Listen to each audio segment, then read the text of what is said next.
Hello and welcome, my connoisseurs of movies, TV, and literature. You ready to shake things up? I know I am, and you may call me, if you do not know, Loup Garou. And if you speak French and I am butchering werewolf, I'm so sorry. I'm pronouncing it how it looks and how it was said in a different werewolf movie. But then that gentleman was French Creole. But another month, another full moon. And for those of you who do not know what that means, it means another piece of Werewolf Media. And I'm jumping back to a 2012 movie. So I'm jumping back to movies and slipping away from books for the time being. And like Ginger Snaps, this werewolf, stalking the hapless 20-somethings, is female. This is a mange? Nah, it's just hairless. This is a hairless werewolf, which kind of looks really funny. Both the human form and the wolf form are bald. Originally, this piece was called 13 Hours. However, its name changed to Night Wolf. Do not let the cover fool you. The cover says man, not a male wolf. And the tagline is, "A deadly secret is coming home." Now, for those of you who know me, you know I have flavors. And my flavors are any actor that I feel is binge worthy.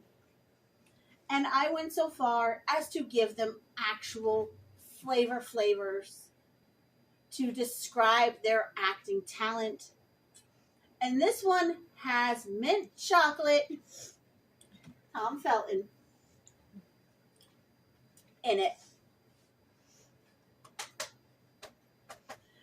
Now, for those of you who have not seen this movie, it is about a young woman named Sarah, Isabel Calthrope. She comes home from America to visit her family, which means her mother, stepfather, and 3 younger half-brothers. She arrives and her stepfather says, "Mom's left for the night, and your brothers are in the barn with their friends." So you go to the barn. You meet Stephen, played by Peter Jadot, who is a pompous prat that resents Sarah for getting a good job and leaving England. Charlie, Gabriel Thompson, loves Sarah to pieces and is happy she's back. He doesn't care that she's been gone a couple of years. He's just happy she's home. And then you have little Luke, played by Anthony DeLiso. He's an 11-year-old, and thanks to the bad influence of his older brothers and their friends, is in the hayloft sleeping off a full drag of weed. What's worse is they also gave some to their dog.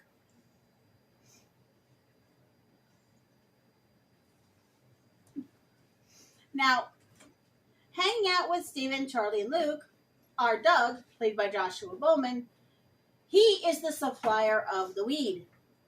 Emily, played by Gemma Atkinson, Sarah's old school friend, and Stephen's current girlfriend. And finally, last but certainly not least, Gary, played by Tom. He seems to be the friend they keep around just to make themselves feel better. They are always picking on this poor guy. And as such, he tries to compensate more.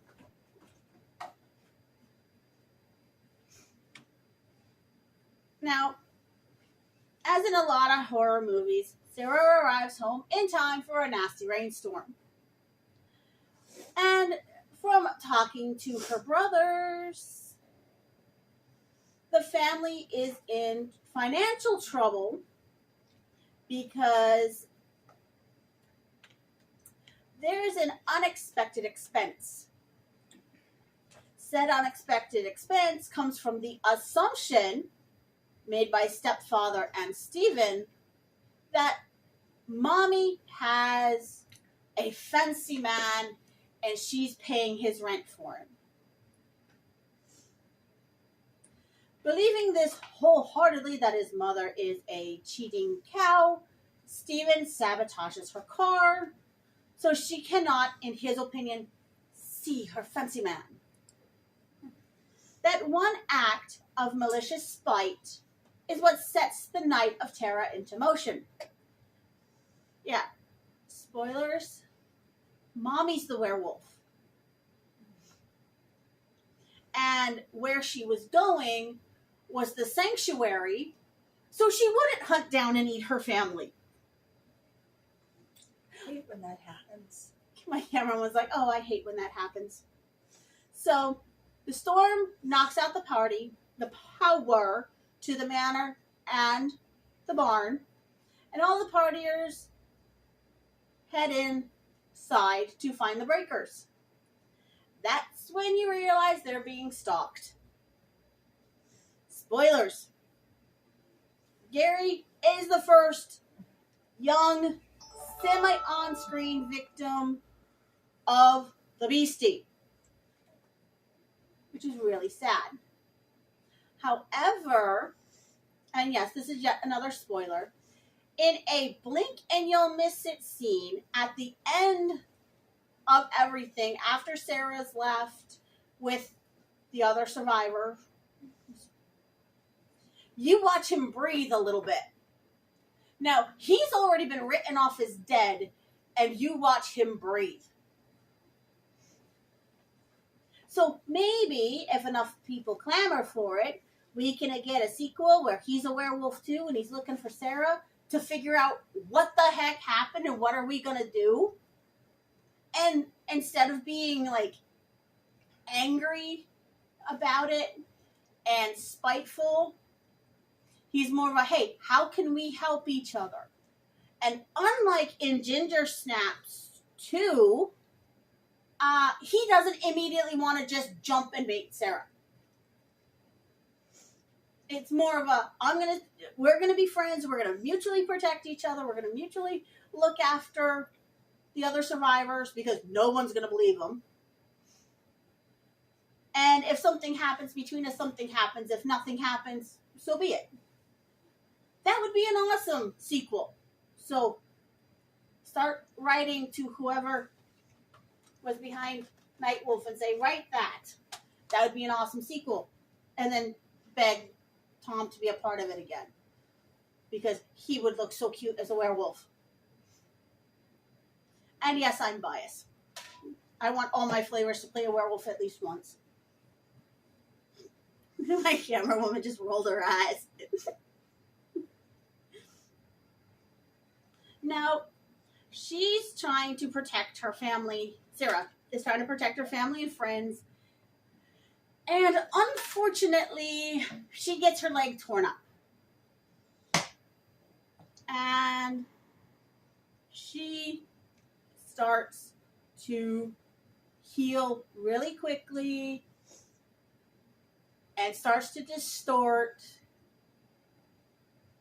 And then she loses all her hair in her first transformation. Now, they were able to call the cops. And the cops, or an officer shows up with animal control, and Sarah makes it to the cop car and finds Mommy's purse. Because on the way to the house, the cops find Mommy's abandoned car. And they come to the conclusion that it is not a hoax. Something happened to the owner of the car. We've got to get there to see what we can do to help. Not much. But in finding Mommy's wallet, she confronts Stephen. And Stephen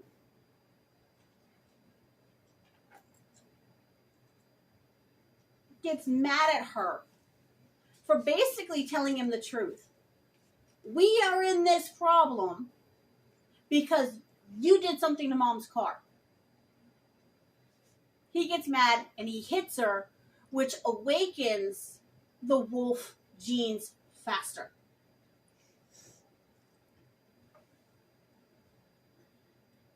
And poor Gemma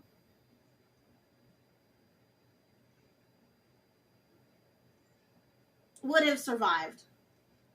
Well, Emily, as the character's name, Emily. She would have survived had Stephen not assumed Mommy was having an affair and took matters into his own hands to hinder her and punish her. Because if Daddy wasn't doing anything to her, he shouldn't have done anything to her. Because Mommy had been successfully shifting for months, if not years, until Stephen tampered with her car. Now, take that out of a werewolf context. You have a friend. You're jealous of them. You think they have something better than you. So you tamper with their car. Or you tamper with their outfit. Which delays them. And then they end up in a situation they wouldn't have been in. Because had they left on time, they would have avoided it completely. How badly would you feel if you did that to one of your friends? Or if one of your friends did that to you? Basically, I'm trying to say, do not act impulsively or rashly, and certainly don't act if you don't have all the facts. If you have a friend who is adamantly, I'm going to talk to the rest of your friend group, talk to your parents, talk to your coworkers if you're in an office environment. But don't just act out of hand. Get everyone talking and thinking and strategizing. Is it legit? Are they just venting? Yeah, I know. What does that have to do with this werewolf movie? It's the same basic preface. If you have a coworker that's just talking and venting to vent, and you go to HR saying that they are legitimately doing something which they never had any intention of doing, then you've just hurt them, possibly irreparably. Stephen acted without proper thought and planning. Now, his brother's dead. His girlfriend blew her own brains out. And you have to see precisely how. I cannot explain that scene to do it justice. He himself is mauled. All because he felt he had the right to interfere in the affairs of his parents. Now, if Mommy was having an affair and him hindering her stopped her from being with her boy toy, he still would have allowed her to be mauled by this outside werewolf. Which is yet another possibility that nobody considers. It's literally, do not act rashly. Especially if you're only going off half-cocked.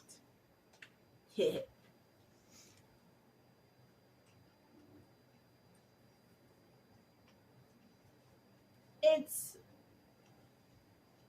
rather interesting how this movie talks about that situation. Because Stephen really couldn't accept the fact that it was his fault these things were happening. If he would have just left it alone and let his parents handle it, nothing would have happened. You wouldn't have had a movie. Don't get me wrong, you would not have had a movie. But you also wouldn't have had countless unnecessary deaths. Have you seen Night Wolf? Will you see Night Wolf? If you have seen it, will you watch it again with this new perspective? Have you seen it and gone, hey, wait, they didn't, Luke Garou, you missed a different topic. By all means, let me know in the comments. These are my opinions. Feel free to disagree.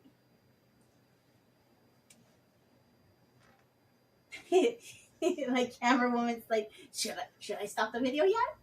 Well, just remember, kindness is the key to understanding. So be kind to me, be kind to each other in the comments, rescue the like button from whatever injuries it may have sustained through overuse, rescue the subscribe button from zombies, smash that bell icon so you guys can escape from the zombies as they go towards the bell and you run in the opposite direction. And I'll see you in the next one. Bye!